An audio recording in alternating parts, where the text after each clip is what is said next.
достар! Сәлем! Достар, бүгін біз қауіпсіздік ережелерін үйренеміз.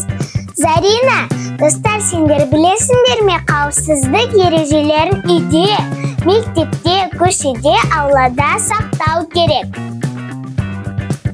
Жарайды, әйел. Достар, үйде немесе ғимарат ішінде розетка ұстауға болмайды. Себебі ол тоқ ұру мүмкін. Ал енді балалар, ыстық заттардан аулақ болыңдар, себебі сендер күйіп қалу мүмкінсіңдер. Мысалы, ыстық шәйнек. Мұндай заттармен тек қана үлкендер қолданады.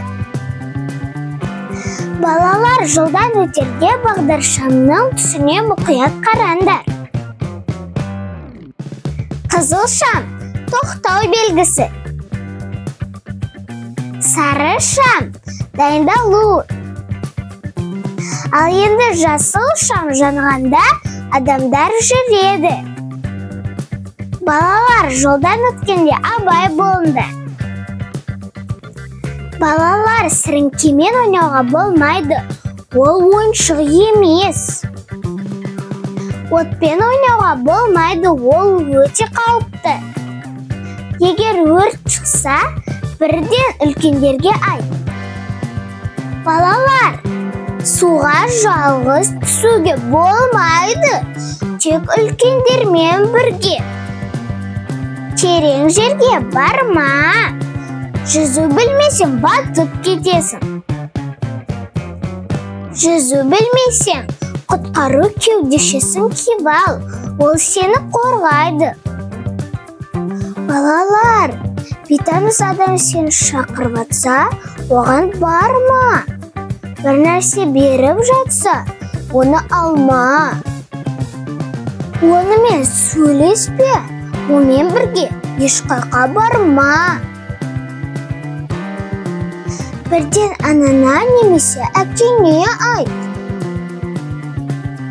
Балалар, аулада ойнағанда жолға шықпа. Темір және де сынған заттарды ұстама. Таяқ лақтырып және биіктіктен секіріп ойнауға болмайды. Зарина, енді сен балалармен бірге қауіпсіздік ережелерін қайталап шықшы. Жарайды, әйел. Балалар, тоқтау ұстамаймыз. Ыстыққа жақындамаймыз. Жасы жанғанда зөлеміз. Сіңкімен ойнамаймыз. Танымайтын адамдармен сөйлесуге болмайды.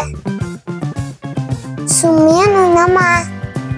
Далада зорға соғуға болмайды. Балалар, қауіпсіздік ережелерін естеріне сақтап алсаңдар, сендер баттырсыңдар.